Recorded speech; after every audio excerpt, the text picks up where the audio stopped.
Hello and welcome to a new episode of Majlis podcast by Emirates Hospital Group. My name is Wael Berro and I'm a family medicine consultant at Emirates Specialty. Today is a special episode where not only one guest but two guests. I have my esteemed colleague Dr. Agata and I have a mother of a baby born too soon, which is the topic of our discussion today. Dr. Agata? Hello everyone, my name is Dr. Agata Moscicka. I graduated medical school in Poland from Poznań University of Medical Sciences, where I also completed my residency program from pediatrics, and it was followed by a fellowship in neonatology. Both end up with exams. I have worked for 23 years in amazing university hospital where we had served as a level 3 neonatal intensive care unit for the whole western part of Poland. And also in that place I completed my doctoral dissertation. Followed that, I was able to get my trainings in United States, Chicago University, then Louisville. Then I visited also Loma Linda in California, where I gained my experience and got some insight from best units in the world. Following my eager to educate myself, I also completed the international board license for lactation consultant because I understand the need of the patients, parents, mothers of the NICU especially, to be able to breastfeed their babies. And I got my late achievement is Master in Health Education and Promotion from United States, which I completed recognizing the need of educating the parents in the optimal way. Perfect. So no one better than you to talk about this topic, which is a very sensitive but very important topic, talking about prematurity. And I would like also to extend my thank again to Khadija, who has a fighter mom and a lovely mother of a 2-year-old, I believe by now. So we're going to come and talk all of us together about the topic of prematurity, about babies born too soon. So let me start with you, Dr. Agata, if that's okay. How much of a problem is that on the international level?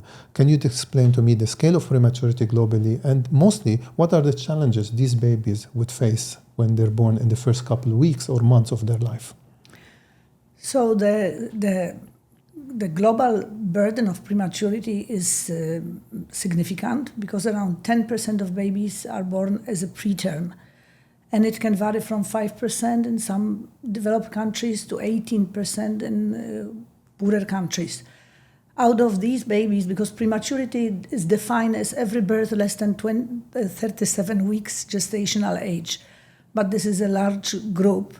So we define them as late preterm infants. Those are born between 34 to 37 weeks. Then moderately preterm infants, very preterm infants, and the most vulnerable population, which is born less than 28 weeks gestational age. Those babies are also called extremely low birth weight infants because most of them are born less than 1 kilogram. So out of these group, around 80-85% of babies are born in this more mature group, around 10% between 32 to 28 weeks, and around 5% less than 28 weeks. So obviously the number of challenges is increasing with decreasing gestational age. So as we focus here on these most premature babies, I would focus on those babies born less than 28 weeks.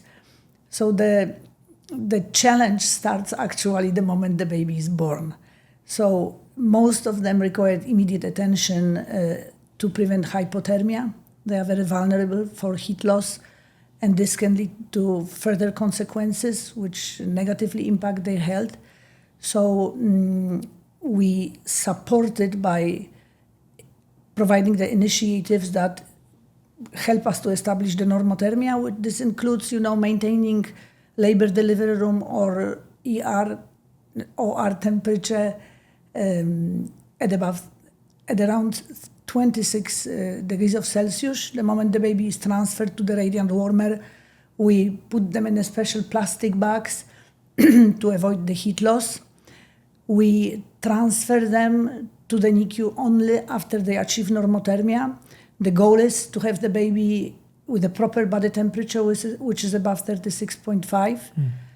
It is followed by implementing golden hour standards. This is a very short time where we have to complete many tasks, but it's proven that if this is completed, the baby's outcome is better. This includes providing ventilation, preferably by non-invasive method, which is called CPAP. We try as much as possible not to intubate the baby to provide mechanical ventilation. However, it is not always possible. In that golden hour, we need to secure the IV line, the contact to provide the baby nutrition. We need to start with antibiotics. We need to give the substance called surfactant, which helps the baby to breathe, and also meet the family and give them the first information about the newborn baby, because recognizing the stress and anxiety is one of the most important tasks that we need to do.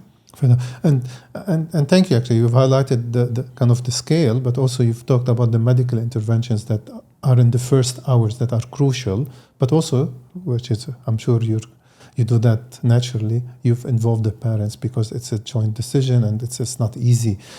Now, all of this is done in what we call the NICU, right? Which yes. is, okay. And do you want to tell us exactly what happens? Because people are always afraid. Whenever we hear the word intensive care, irrespective, it's scary. From a person standing outside who's not a doctor, even for us as doctors, we're always afraid of the ICU unit. But from a parent who's dealing with all of that, and then they hear that their child is now in the NICU, which is this special unit, what happens there exactly? So when the neonatal intensive care unit is the place where the babies who need advanced medical care are being treated, it's the place which can be healing, but which can be also very stressful for the parents. So these NICUs who serve the extremely preterm babies would be what we call level 3 neonatal intensive care units.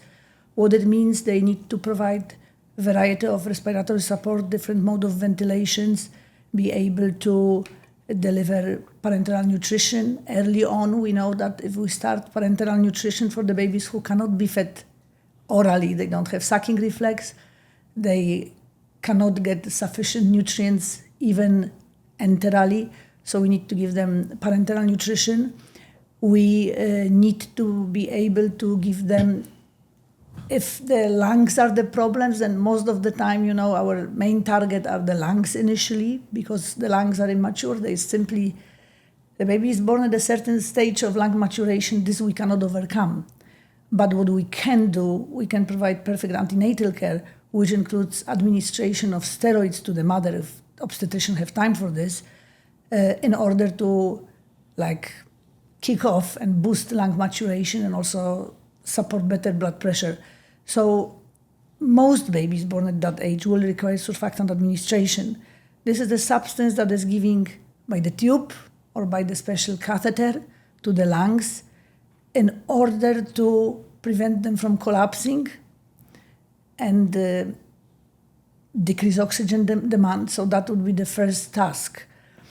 The second task for us is nutrition, like I said, early administration of protein. These babies do not have much protein, lipids, carbohydrates. The second task is prevention of hypothermia. Then minimal handling, we call it, in the first 3 days, which is called the first 72 hours. We need to prevent the baby from any extra sensations, activities like too much touching, too much interventions, too bright light, too so any physiological stress or any kind of thing that might increase the already stressed situation. Exactly.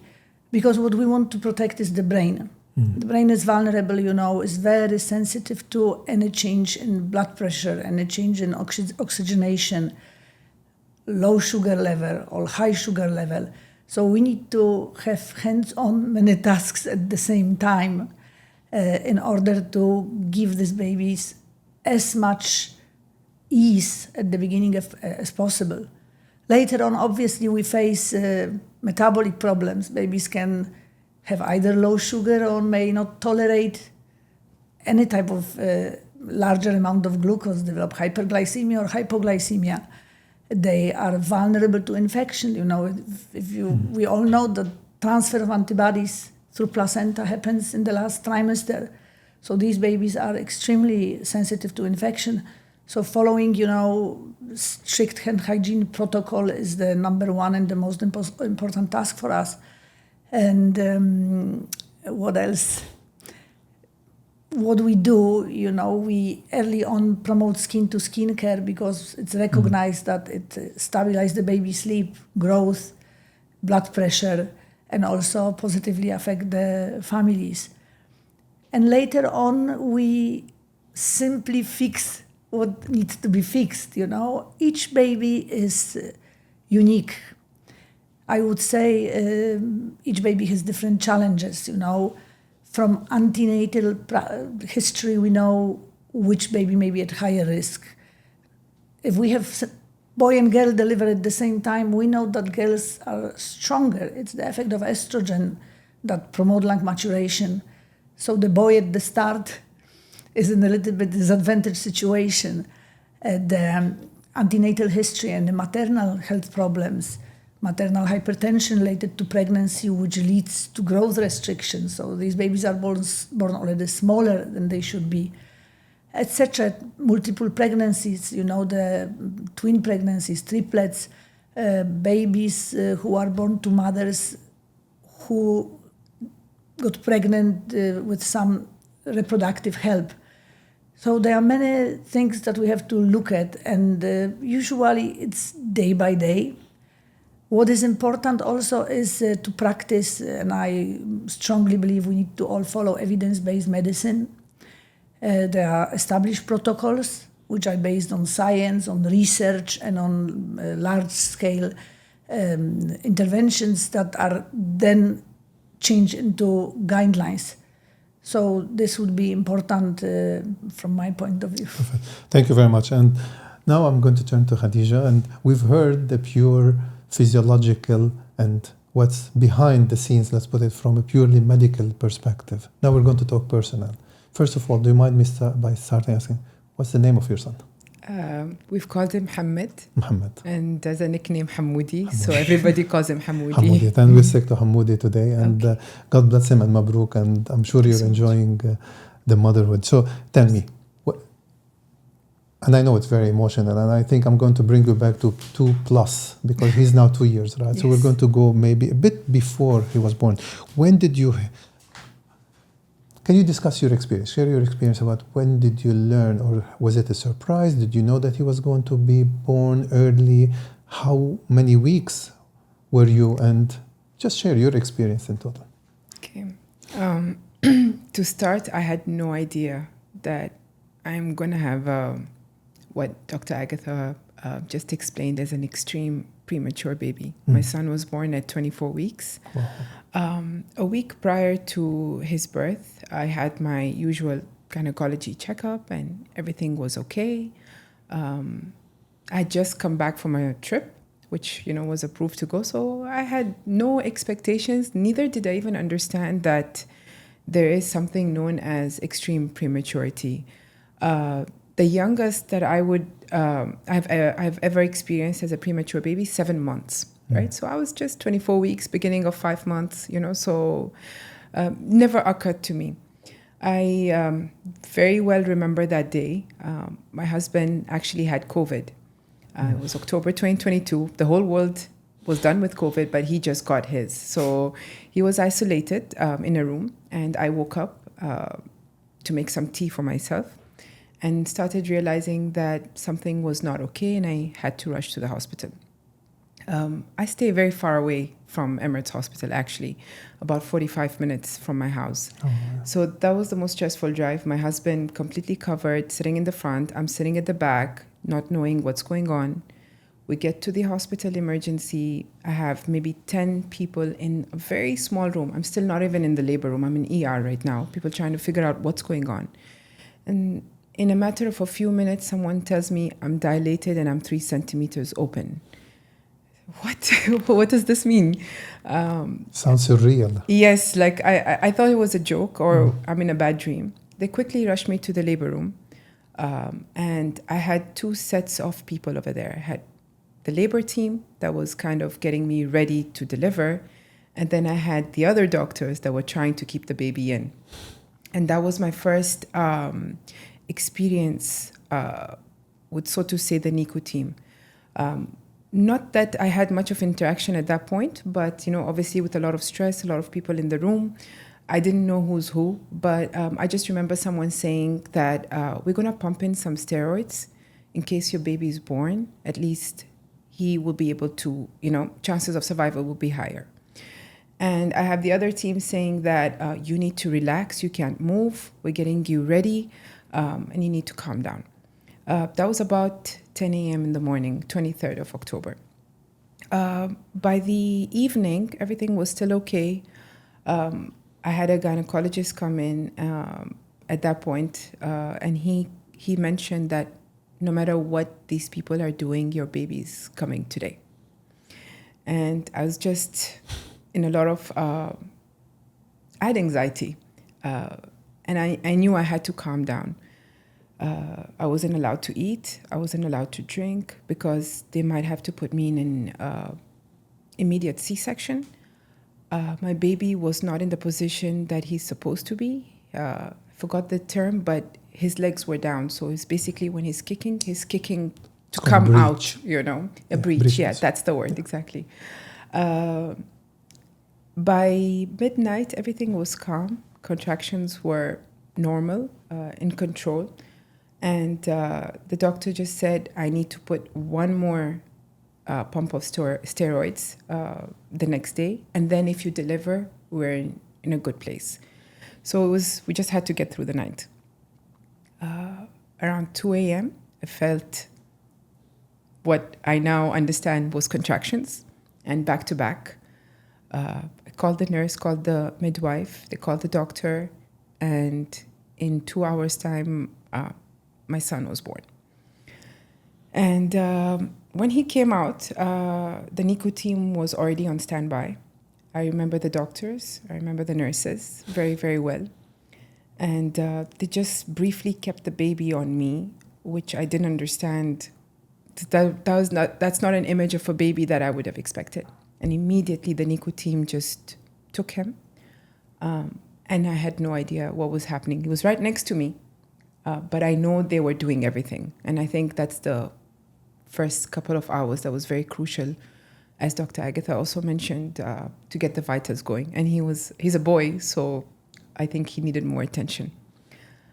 In a matter of an hour and a half, I just see the NICU team take the baby and they go somewhere, and no one's talking to me, no one's telling me anything, and they said, don't worry. I was sent to my room by 7 a.m., 3 hours later, and in half an hour, I had Dr. Agata in my room, and she spoke to us, and she said, this is what has happened. This is what we have done. Your baby's in NICU. We don't know what's going to happen, but we want you to trust us and have faith. And if you're ready, you can see your child. And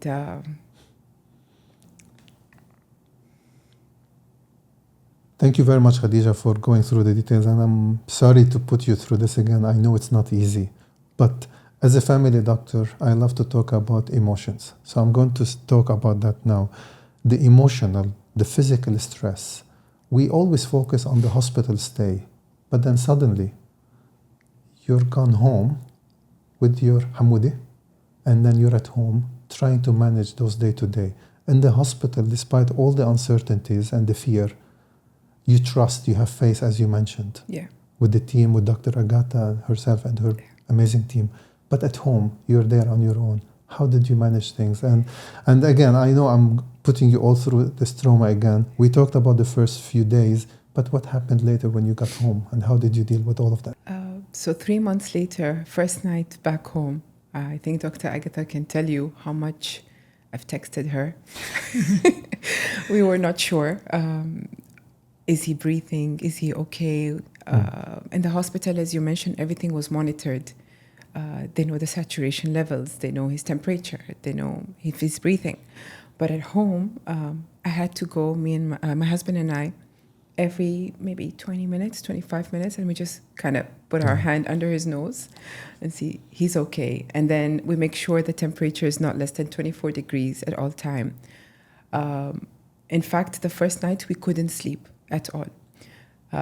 So next day my husband decided to get a heater, maintain the temperature, and Dr. Agatha laughed about it as well when we went and showed her, look how he sleeps, to keep the temperature around him at 24 weeks. It was exciting. It was nervous. I can't say that there was no support after going back home. The NICU team, Dr. Agatha and her, what we call them, the pink nurses. The pink angels. The pink angels, exactly.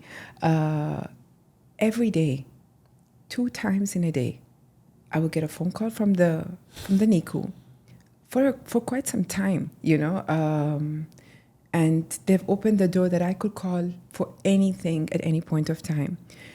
I'm not talking about Dr. Agatha right now, because Dr. Agatha was on my speed dial, my husband's speed dial. My family has her number. She was on my favorites on WhatsApp. She still is. And, constant messaging, constant photo sharing. Is this okay? Is this normal? Right? That support, I think, is super crucial. And I need people to know that they'll get that, if not more right now. This was 2 years ago. I'm sure that level of support has increased at this point, and they should never, ever have to feel alone about it, because nobody is going to understand you better than the NICU team. No one. Thank you very much, Khadija. And just to make things a bit lighter, it all started with you getting a cup of tea. Did you end up getting it? No. No? We rushed out. Okay. We'll make sure you get one today. Thank you. No. I'm going to turn back to Dr. Agata, if that's okay. And because Khadija mentioned it very beautifully and elegantly from her perspective. But we know that, and actually I know today, and you explained briefly, that there's family-centered care at NICU. Can you tell us from the medical perspective how that works? Yes, so the concept of family-centered care came a long time ago. There are some statements from American Academy of Pediatrics how to develop it and sustain it. For me, I graduated medical school in 1992, and the first NICU I remember, there was a visitation hours for parents, and it has changed dramatically. So family-centered care, by definition, is providing emotional support for the whole family, treating family as a whole, not only the baby who is our patient from medical point of view, but also giving all psychological and emotional support that the parents need. That's number one. How we do it by open door, 24 hours access to the NICU, regardless whether we have rounds. Actually, more happy when parents come when we have rounds, giving them ability to interact with the baby.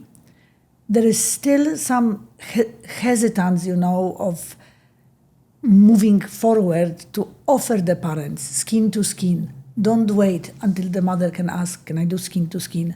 We should do better. We should tell them, listen, this is what can be done, and it can be done at early stage of preterm birth, In best hospitals, babies are born on the mom's chest, even in the first day post-delivery being extremely preterm. Involving the parents in the care of the newborn. They can help, they can change the diaper, they can feed the baby. Like I said, promoting skin to skin, decision-making together. It's no longer the era where the doctor is someone who is a decision maker. We should be able to involve the parents in those decisions. That's their right. And also in terms of communication.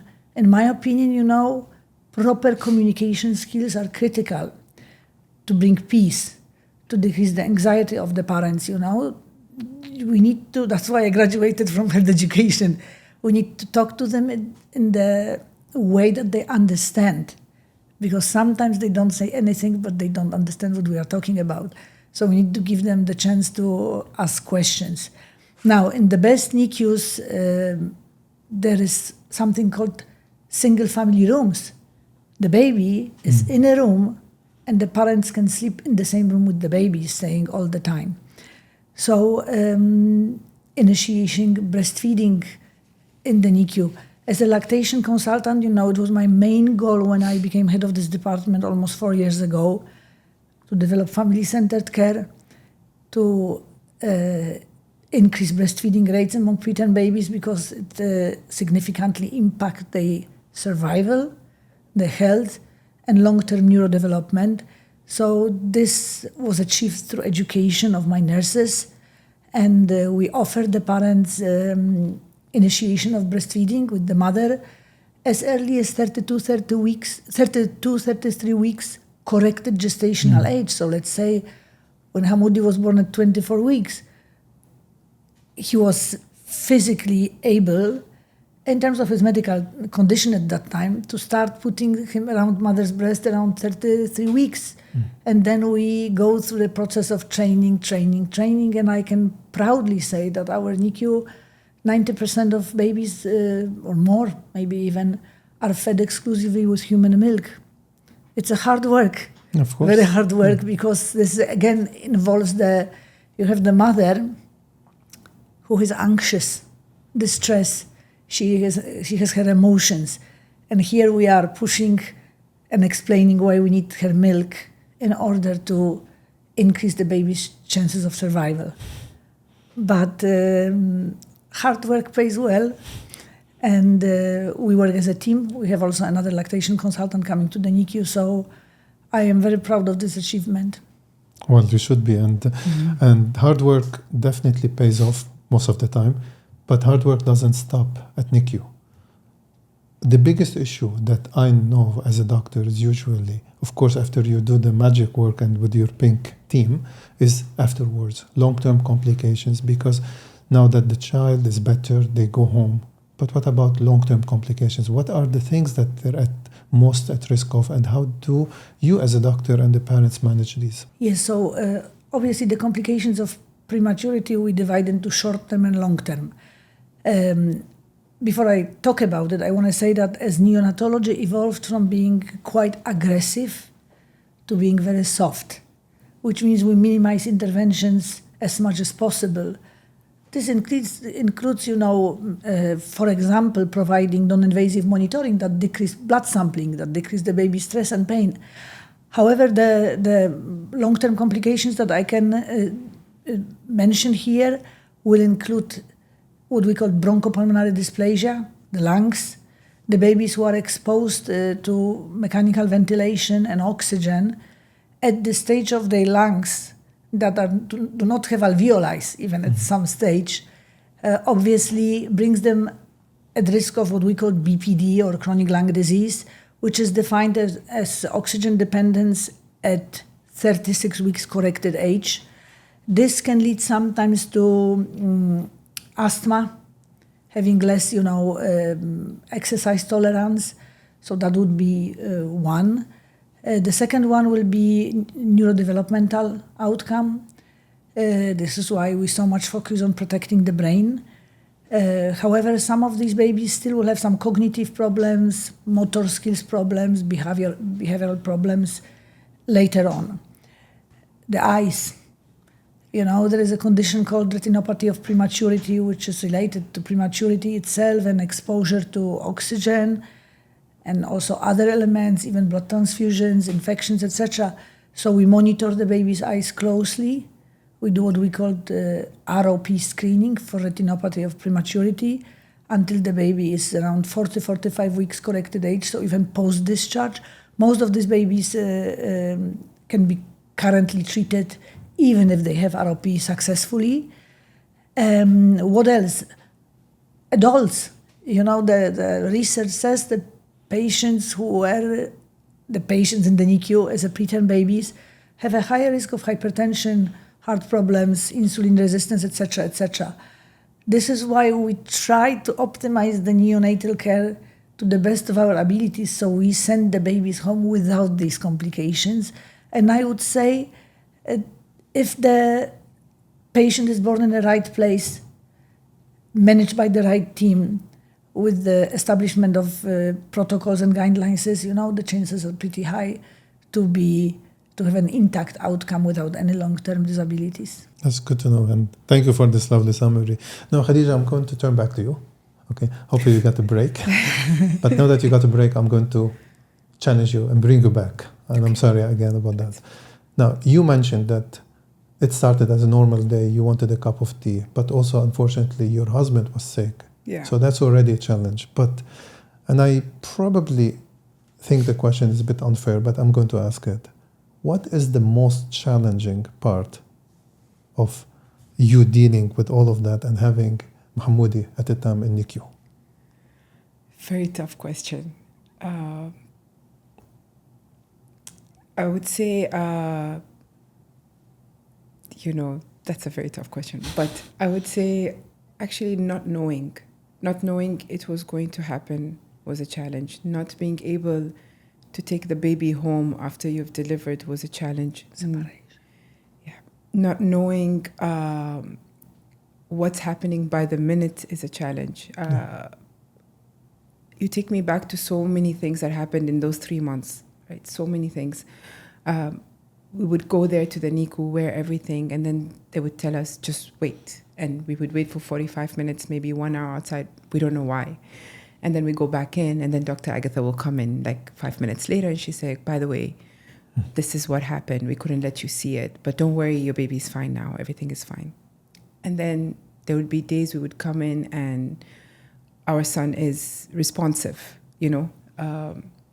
Another challenge was not being able to actually see his face. He was so tiny, and with all the tubes and the masks, we were not able to identify, when a baby is born, it looks like the mother, it looks like the father.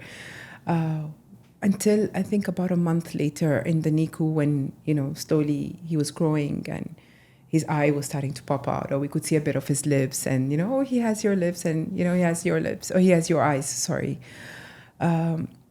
But I think psychological support and understanding psychological support is very important. While it was there from the NICU, please don't get me wrong, it was there. But like I told you before, I never knew that there was such a thing called as extreme prematurity. No one talks about it, and so there's nowhere else to go and read about or learn more about. I remember Dr. Agatha would be like, don't Google too much. It's too much information and it's not applicable 24/7 to your situation, but where else do you go, right? So when she speaks right now about BPD or ROP, I had to Google because there's nowhere else I can go. And when I Google these things, it tells me stuff like, ROP, your son might not be able to see, or BPD, this will happen and that will happen. And, your mind starts wandering. Of course. And obviously, emotions are real. We went through major depression, my husband and I, me even more so during that time. And to come out of it, actually, Dr. Agatha is the one again. You see, this is what I come back to. I come back to the fact that it's not spoken about much in the country. You don't know where to go. And so everything just falls back on the one person that you met in this journey. And in this case, it's Dr. Agatha and her, amazing NICU team for everything, even not related to the baby. Like, what do I do over here? What do I do over there? Breastfeeding. She talked about breastfeeding and the survival of the baby really depends on the mother's milk. Very difficult journey at 24 weeks. You're not producing that much milk as you're expected to for that baby. But at the same time, we were very, very lucky that his intake was 1 ml, 2 ml. So that's why 3 hospital visits every day, just pumping. I'm at home pumping milk, bring whatever I can, and, sharing success photos with Dr. Agatha. Hey, today I was able to generate 15 ml. Oh, I was able to generate 30 ml. And then rushing back to the hospital because I know my baby needs that, right? To survive. And so it's not one challenge, it's many, many challenges. And I wish that, I don't want to say the country, but I wish the world would change their approach towards prematurity and talk about it from a holistic perspective, from parent support to childcare to aftercare, so that people who are planning to have their babies I'm not saying you need to keep in your mind that you're going to have a premature baby. By the way, we had a second child right after, and she's absolutely, healthy, born at the right time. But you should always be aware that if this happens to me, here's what I need to do, and here's the support that I'm going to get. Resources. Yeah. And to start, thank you for starting this talk and being here talking about it, despite all the emotional challenges to revisit that. And as I always say, in a day there are 24 hours. Despite the best care from Dr. Agata's team and the continuous communication, in a day there's 24 hours. In an hour there's 60 minutes. I can talk to you for 10 minutes, but then what about the other 50 minutes? So, exactly. But you've done quite well. So thank you for being here again and talking all about it.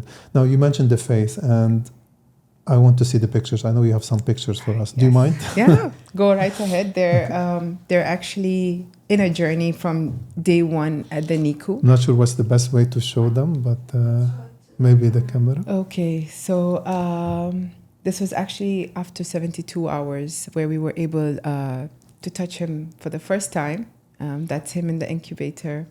And that's 600 gram, right? 700 almost? Yeah, at this point he was beginning to gain slowly. That's a milestone we kept celebrating. How many grams today? 5 grams? Yes, one step closer. But you can see how tiny he was because of my husband's finger in his hand. These are some of our moments where we were praying. So we would come in, just pray.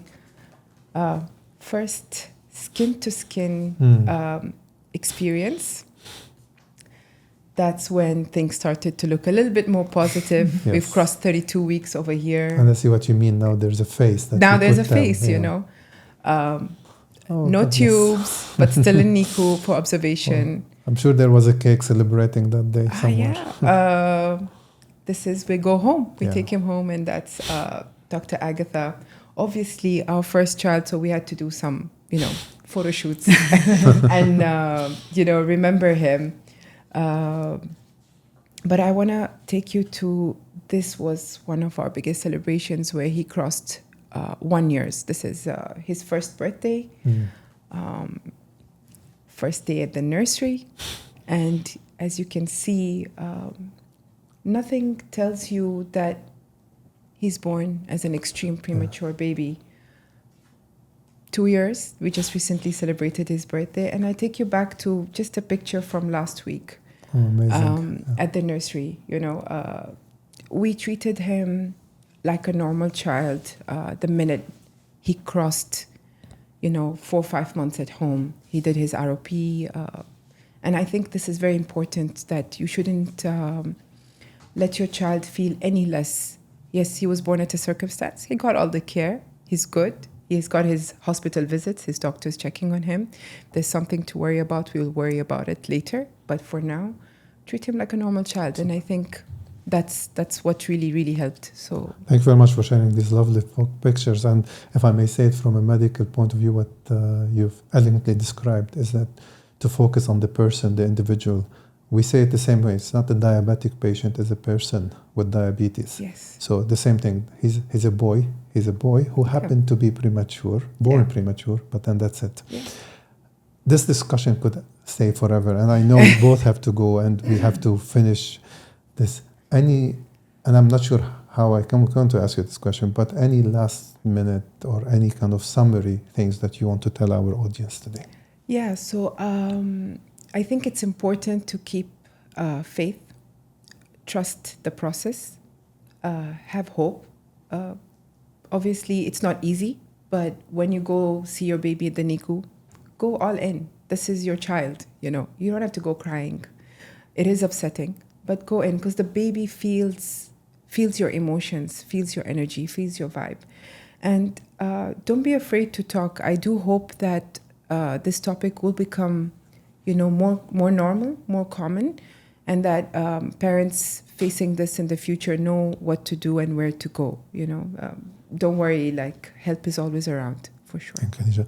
And Dr. Agata, on behalf of Khadija and everyone born prematurely that you've helped, thank you, and thank you to your team. Any last minute or kind of summary messages you want to tell our audience today? Yes, I would like to wish all the parents to deliver their babies on time, have successful pregnancies, However, if any baby needs help due to preterm birth, for example, we at Jumeirah Hospital are ready at this level of the NICU with the team which is educated, trained, but primarily have a lot of compassion and dedication and give 200% of themselves.